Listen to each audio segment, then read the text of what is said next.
নমস্কার বন্ধুরা, আমি সানুদি রান্নাঘরে আপনাদের সবাইকে জানাই স্বাগত। চলে এসেছি বন্ধুরা, আবারও আমরা নিত্য নতুন রেসিপি নিয়ে। বন্ধুরা, আজকে আমরা বানাবো ফুলকপি আলু পোস্ত আর বানাবো বেগুন টমেটো পোড়া। ফুলকপি আলু পোস্তটা আমি প্রথমে বসাবো, সেই জন্য দিয়ে দিচ্ছি সরষের তেল পরিমাণ মতো। তেলটা একটু গরম হোক। শুকনো লঙ্কা, গোটা জিরে একটু ভাজা ভাজা করে নিচ্ছি। এরপর দিয়ে দিচ্ছি ফুলকপি আলু দুটো একসঙ্গে দিয়ে দিচ্ছি।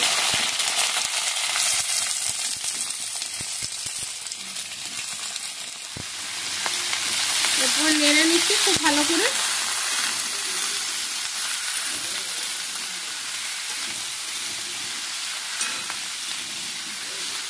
এটাতে আমি জল এখন দিচ্ছি না,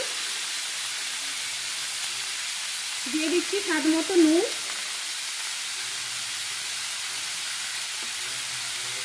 নুন দিয়ে আবারও আমি ভালো করে নেড়ে নিচ্ছি।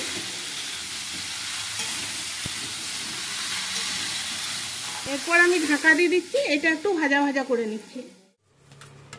বন্ধুরা, বেগুনগুলো আমি কেটে নিচ্ছি, ভালো করে একটু ধুয়ে নিই।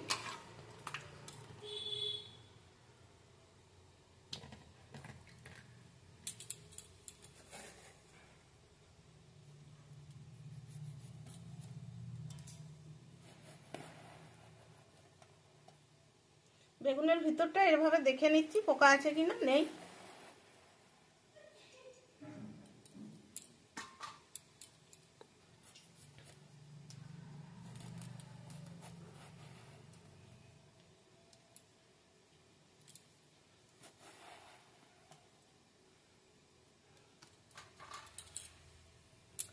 টমেটোর এই দিকটা হালকা করে একটু দাগ দিয়ে দিচ্ছি, এইরকম। এরপর বেগুনটার গায়ে একটু সরষের তেল গুলিয়ে নিচ্ছি।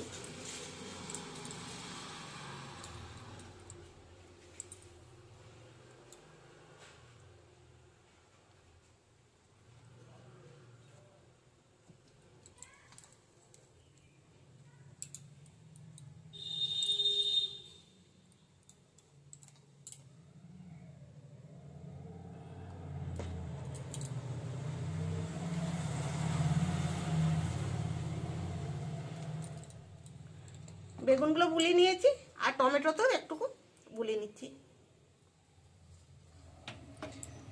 এরপর বেগুনটা পুড়তে দেবো। একটা এরকম ঝাঁঝরি নিয়ে নিয়েছি, এটা আমি বেগুনই পুড়াই, বেগুন টমেটো এটা দিয়ে পুড়ার জন্য কালো হয়ে গেছে। এরপর দিয়ে দিচ্ছি বেগুনটা পুড়তে। গ্যাসের আঁচটা একটু কমিয়ে দিচ্ছি, এই যে এদিকে বেরিয়ে যাচ্ছে। মিডিয়ামে করে রাখলাম। এখানে আমি পরিমাণ মতো পোস্ত ভিজিয়ে নিয়েছি, এটা আমি বেটে নিচ্ছি। আর একটা কাঁচা লঙ্কা দিয়েছি, ঝালটা আপনারা পছন্দ মতো করে দেবেন। বেগুনটা একদিকটা উল্টিয়ে নিচ্ছি। দেখুন বন্ধুরা, বেগুনটা পুড়ে গেছে খুব ভালো করে চারদিকটা। এরপরে এটা নামিয়ে নিচ্ছি, আবারও একটা এভাবে পুড়িয়ে নিচ্ছি। এরকম বন্ধুরা, ফুলকপি আলু আমি ভাজা ভাজা মতো করে নিয়েছি। আর এতে আমি একটুও জল দিইনি, আলুটা সিদ্ধ হয়ে গেছে। আর ফুলকপিটা সিদ্ধ হয়ে গেছে, দেখেই বোঝা যাচ্ছে।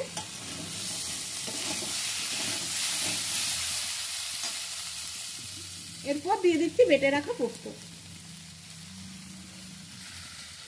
জল দিচ্ছি একটু বাটিটা দিয়ে।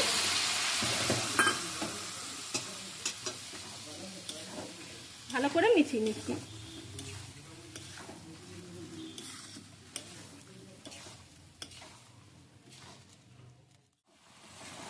বন্ধুরা, ফুলকপি আলু পোস্তটা হয়ে গেছে, বেশিক্ষণ আমি ফুটাবো না। এরপর গ্যাসটা অফ করে দিচ্ছি। এটা একদম রেডি। বন্ধুরা, এই বেগুনটাও পুড়ে গেছে, এটা নামিয়ে নিচ্ছি। এরপর টমেটোটা আমি দিয়ে দিচ্ছি। টমেটোর এই দিকটা আমি কেটেছি, তো এই দিকটা আগে দেবো না, আগে আমি এই দিকটা দিচ্ছি। টমেটোর একদিকটা পুড়ে গেছে, এরপর এই দিকটা আমি তলা দিকে করে। বন্ধুরা, টমেটোটাও পুড়ে গেছে। দেখুন এরপর আমি গ্যাসটা অফ করে দিচ্ছি। আর এটা একটু ঠান্ডা হোক, তারপর আমি ছালটা ছাড়াবো। একটা থালাতে আমি একটু জল নিয়ে নিচ্ছি।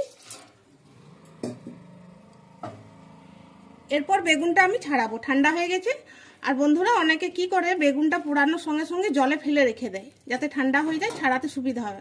তো আমি বলবো কি, জলে না ফেলে আমি যেভাবে করে ছাড়াচ্ছি, যেভাবে এরকম জল নিয়ে নিয়ে এভাবে ছাড়ালে তাতে কি হয় যে বেগুন পোড়ার সেন্টটাও ঠিক থাকে আর বেগুন পোড়ার স্বাদটাও ঠিক থাকে। জলে ফেললে কি হয়, এটা তো পাতলা হয়ে যাবে, সেন্টটা স্বাদটা দুটোই কিন্তু নষ্ট হয়ে যাবে।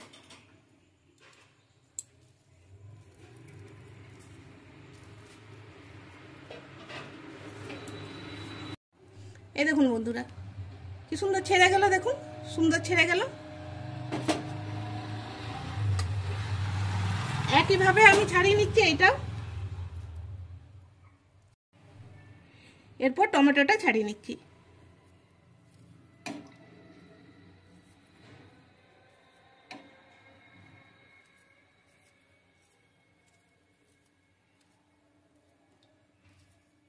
দেখুন কি সুন্দর ছেড়ে যাচ্ছে, জলে না দিয়েও। তবে হাতে একটু জল এইভাবে করে নিতে হবে, এরকম করে। এরপর আমি এই ডাঁটিটার থেকে এটা বের করে নিচ্ছি।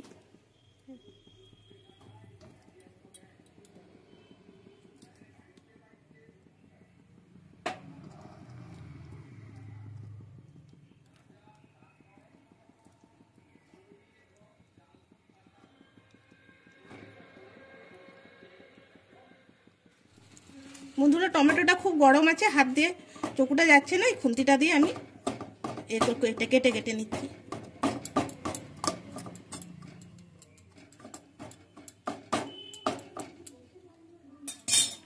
এরপর দুটো আমি মিশিয়ে নিচ্ছি। বেগুন টমেটো দুটো একসঙ্গে আমি মিশিয়ে দিচ্ছি।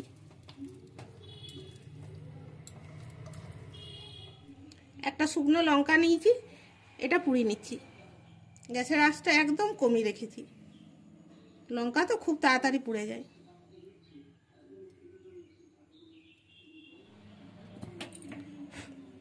এই দেখুন এটা দিয়ে দিচ্ছি। আপনারা চাইলে দুটো লঙ্কাও দিতে পারেন, তবে আমি একটাই দিলাম।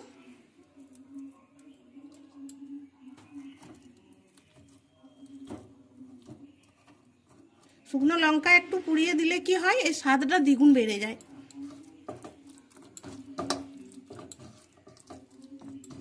গ্যাসে আমি কড়াই বসিয়েছি, কড়াইটা গরম হয়ে গেছে। সরষের তেল দিলাম।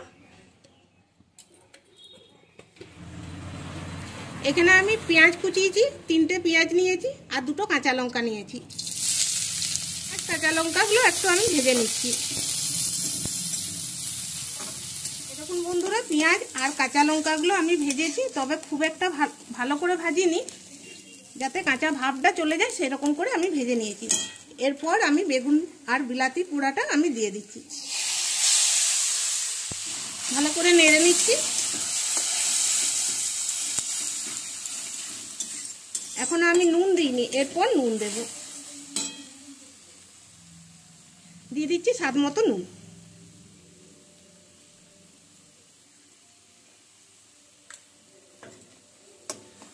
এবার খুব ভালো করে আমি মিশিয়ে নিচ্ছি।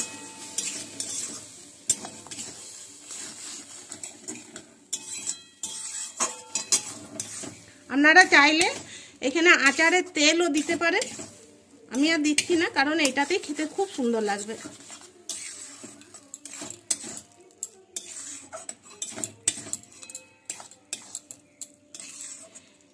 বেগুন টমেটো পোড়া রেসিপিটা তৈরি একদম। এরপর আমি গ্যাস অফ করে দিচ্ছি। এটা প্লেটের মধ্যে নিয়ে নিচ্ছি। ফুলকপির পোস্তটা আমি আগেই প্লেটে আমি রেডি করে রেখে দিয়েছি। বন্ধুরা আজকের এই রেসিপির ভিডিওগুলি ভালো লাগলে লাইক করবেন, আমাদের চ্যানেলটিকে সাবস্ক্রাইব করে আমাদের পাশে থাকবেন।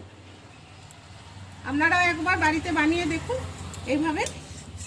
সবাই ভালো থাকবেন, সুস্থ থাকবেন। দেখা হবে আবার পরের ভিডিওতে। ধন্যবাদ।